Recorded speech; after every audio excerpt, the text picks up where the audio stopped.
tem aquela impressão de que é um dom que já cessou ou é um dom que muitas vezes pessoas, né, se utilizam de alguns momentos emocionais demais e começam a ter, né, a dizer que falam línguas. Mas a gente tem que consultar o texto bíblico. Eu, como bom batista que sou, né, boa batista que sou, eu não sou cessacionista, eu sou da continuidade. Então eu acredito que Deus, quando quer, através da ação do Espírito Santo, a pessoa pode ser usada para interpretar e falar línguas. Porque também no falar línguas é necessário que nós tenhamos o entendimento que é uma capacidade do Espírito Santo. Então, mas é um dom que eu nunca me preocupei assim, eu quero, acho que a minha preocupação mais é a questão do ensino, a questão de promover, né, o crescimento da obra, a evangelização. Então, porque a própria Bíblia de Deus coloca o dom do Deus como um dos mais insignificantes. Então, eu busco, né, compreender o que Deus tem para nós. E aí, quando a gente pensa nesse contexto, nós vimos lá na nossa apostila que lá na página 34 vem falando sobre a questão das línguas na história. No momento inicial da criação do mundo, organização, né, dos povos, nós vamos perceber que todo mundo falava a mesma língua. Não havia diferença linguística com relação aos idiomas. Então, se a gente for pegar lá no Gênesis, nós vamos perceber que todas as nações que aqui foram organizadas a partir dali, né, no contexto do aparecimento de Adão e Eva, a criação sendo estabelecida, a formação vamos dizer assim, da humanidade, todos falavam a mesma língua. Por quê? Porque segundo o texto da nossa apostila está dizendo o quê? Que eles estavam unidos no serviço a Deus e na comunhão com Ele. Então, a partir do momento que você tem, né, toda uma estrutura montada, uma humanidade já preparada, né, uma humanidade fixada, que está crescendo, que está se desenvolvendo, nós vamos perceber que não havia necessidade, porque todos que estavam ali serviam, estavam a serviço do Senhor. E lá em Gênesis 6:5 diz o seguinte: depois, no caso, em que começou a haver, né, houve a queda, o homem e a mulher tomaram uma decisão errada no paraíso, e aí eles tiveram que sair. Eles caíram no pecado. E a partir do momento da queda, o texto de Gênesis 6:5 vai dizer que a maldade do homem se havia multiplicado e era continuamente o mal todo o desígnio do seu coração. Chegando até o momento em que o ser humano falou assim: vamos construir uma torre para chegar até Deus, né? Vamos construir uma torre e nós vamos estar lá. Então o ser humano toma decisões que muitas vezes o quê? Traz consequências. E dentro desse contexto da consequência, se construiu um papel. A torre é chamada Torre de Babel. Então, o objetivo, né, se nós pararmos para analisar, né, o que eu e você, enquanto ser humano, estamos sabendo utilizar a nossa capacidade de discernimento para tomar decisão? Será que as nossas decisões que nós tomamos sem refletir, sem parar para analisar o contexto da situação que nós estamos inseridos, sem parar para analisar qual é a vontade de Deus, será que está trazendo benefício? Ou não? Então aquele povo não pensou, aquele povo não analisou o contexto de vida que eles estavam vivendo naquela época. Então cada vez mais se afastaram de Deus. E para pensar nisso, eu quero fazer uma dinâmica com vocês, para nós iniciarmos. Já que estamos falando, né? De repente, se você souber, você pode me dizer, né? Pode pegar uma coisinha. Pode abrir.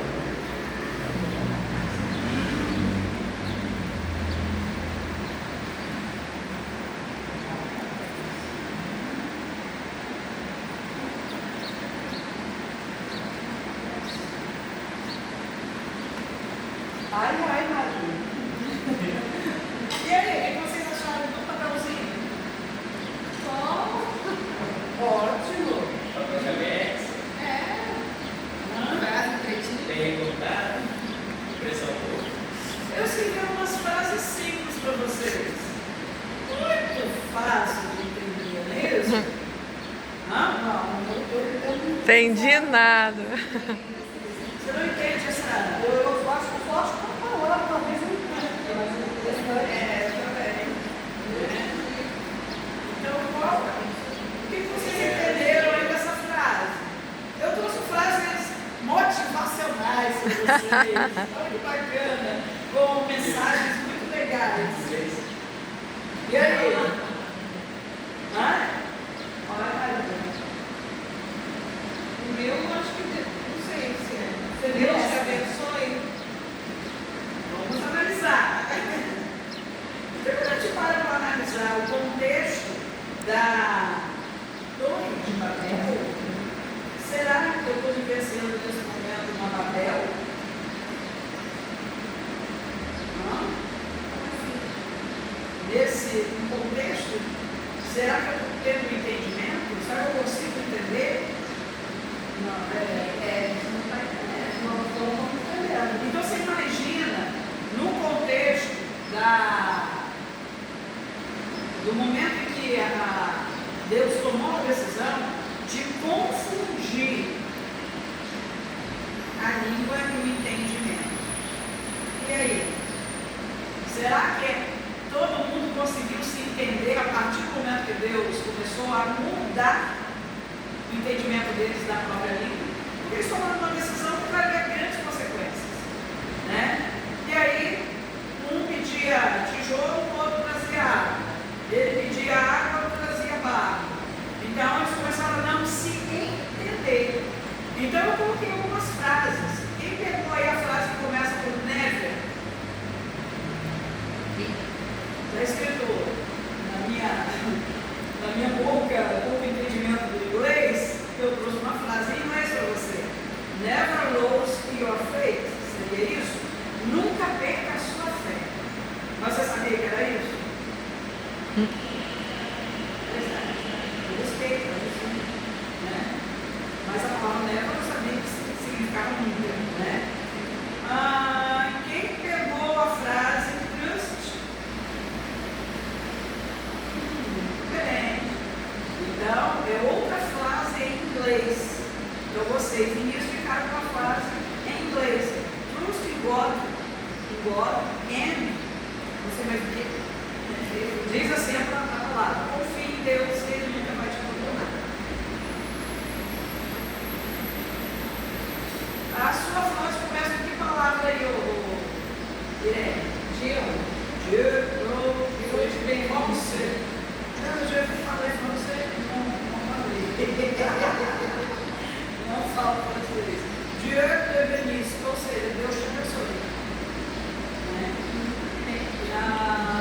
Você pegou a palavra que começa com o quê? Que? Essa? Isso. Outra palavra de vocês. Então, essa aí, que a sua fé seja a sua força. Mas Amém. também uma frase em holandês e em alemão. O chinês eu achei complicado de trazer, porque era só segundo o japonês também, eu vou trazer o alfabeto normal. E aí eu trouxe em alemão, todo começo é difícil, a prática faz o mestre. Em holandês eu trouxe mantenha-se forte, vai em frente, Deus o meu o quê? O meu começa com o seu é alemão,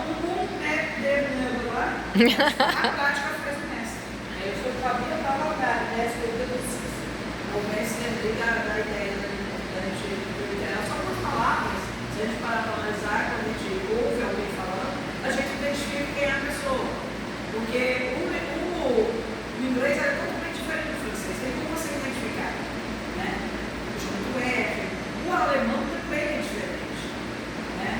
Então, eu trouxe essa dinâmica de ter a noção. Se vocês não conseguiram entender, nós que estamos, né, numa era tão tecnológica como hoje, nós ainda só falamos a nossa língua materna, salvo aqueles que fazem curso de inglês, que fazem curso de francês. Eu tenho um coleguinha que tanto fala inglês quanto francês, né? Ele estuda o francês também.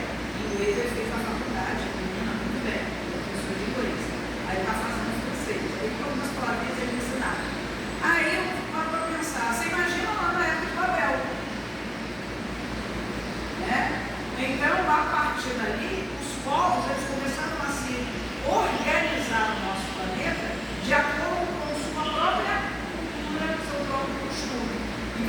ver que cada grupo linguístico vai se fixar num determinado local. Agora, antes de Babel, todos falavam o mesmo. Todos sabiam interpretar, sabiam que estava fora. A partir de Babel, ele está sabendo a língua dele, como nós fizemos aqui nessa dinâmica, né, da nossa aula de hoje.